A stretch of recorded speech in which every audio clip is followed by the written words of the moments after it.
L'histoire du jean 501 de Levi's prend racine à San Francisco, aux États-Unis, dans un contexte de ruée vers l'or. Le jeans emblématique créé par Levi Strauss se voulait destiné à la classe ouvrière et aux mineurs qui nécessitaient un pantalon de taille haute avec des jambes larges pour effectuer le labeur.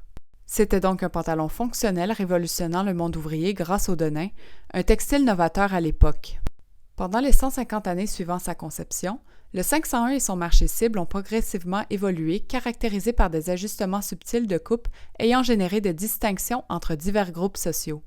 Après la Seconde Guerre mondiale, le jeans a évolué en devenant un habit courant. L'ajout de 5 poches et d'une coupe ajustée plus versatile et confortable a rendu le vêtement populaire et a joué un rôle dans l'émancipation des femmes, qui le revendiquaient pour sa praticité dans la vie quotidienne et au travail, contrairement à la robe traditionnelle. L'introduction de la fermeture éclair a marqué un changement majeur, attirant la clientèle urbaine avec sa facilité d'utilisation, se distinguant des 3 boutons d'origine associés à la ruralité du vêtement. Le jean 501 a par la suite été réinterprété par les mouvements contre-culturels tels que les hippies, les punks et les artistes hip-hop et grunge, offrant une diversité de styles déclinés, devenant ainsi un symbole d'identité sociale au-delà de sa fonction initiale.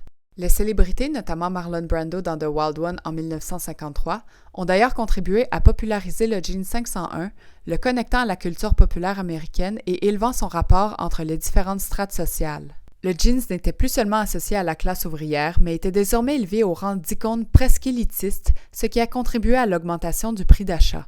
On constate ainsi une évolution de notre rapport au produit qui rend paradoxal de dépenser beaucoup pour adopter un style représentant autrefois un statut modeste. L'évolution de la marque a alors contribué à solidifier sa renommée en faisant de la fameuse étiquette rouge un emblème reconnaissable qui répond aux besoins d'affirmation identitaire des consommateurs tout en reflétant l'engagement indéfectible de l'entreprise envers la qualité de ses produits. La transformation du jean 501 de Levi's a profondément modifié sa perception et son appropriation. Devenu adaptable et personnalisable, le 501 répond désormais aux préférences individuelles avec une gamme variée comprenant des modèles neufs aux couleurs diverses ainsi que des versions intentionnellement vieillies ou déchirées. Cependant, cette diversité encourage l'obsolescence du produit, incitant à renouveler fréquemment sa garde-robe, contredisant les principes de durabilité initialement défendus et les orientations contemporaines vers une économie circulaire.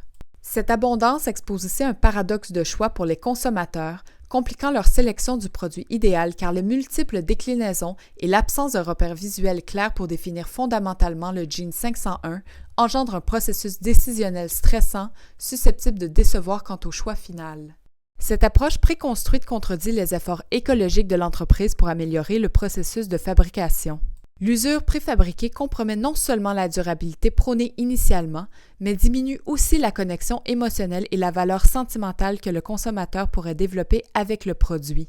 Contrairement à l'idée de Shape & Surface qui suggère que la durée d'utilisation d'un produit lui permet de se mouler au corps de l'utilisateur, améliorant ainsi son confort et ajoutant de la valeur intrinsèque, l'achat d'un produit déjà usé qui n'est pas façonné par des expériences correspondantes stérilise le lien émotionnel entre le consommateur et l'article acheté.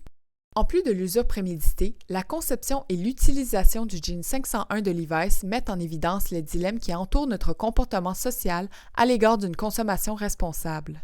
D'abord fabriqué entièrement en coton, le jean 501 a progressé en intégrant divers matériaux comme le polyester, l'élastane, voire du coton recyclé ou du chanvre, ce qui a profondément altéré la perception du consommateur quant à ce vêtement et son impact sur l'environnement. Ces modifications dans le choix des matériaux reflètent également le pouvoir du consommateur et son influence sur les décisions des entreprises. En défendant des valeurs ou des causes spécifiques, il se positionne comme un agent du changement dans les décisions de production de celles-ci. Bien que la compagnie ait mis sur pied le programme Waterless visant à réduire l'utilisation d'eau à l'étape de la production, la création d'un jeans implique une exploitation étendue des ressources mondiales, soulevant des incertitudes quant à l'efficacité des initiatives environnementales de Levi's. La complexité de la chaîne d'approvisionnement, avec ses spécialisations géographiques pour la culture du coton, le tissage, la filature, l'assemblage et la finition, soulève des inquiétudes quant à l'impact environnemental global de ce processus. De plus, une délocalisation de la main-d'œuvre vers des pays en développement suggère aussi une exploitation étendue des ressources, cette fois humaines, qui rend difficile l'implémentation de règlements homogènes pour soutenir les droits des travailleurs à travers le monde. Finalement, la présence mondiale de Levi's dans 115 pays offre un accès étendu à ces produits emblématiques malgré son enracinement profond dans la culture américaine. Cette expansion représente l'influence croissante de la marque et la diffusion mondiale de sa principale offre, symbolisant ainsi une uniformisation de la consommation occidentale à l'échelle mondiale.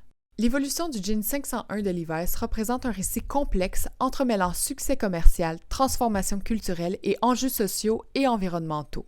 En tant qu'icône de la mode, ils mettent en exergue les défis actuels d'une consommation responsable, soulignant le rôle essentiel du consommateur dans les décisions des entreprises et mettant en lumière la nécessité d'atteindre un équilibre entre identité, durabilité et responsabilité sociale dans le secteur.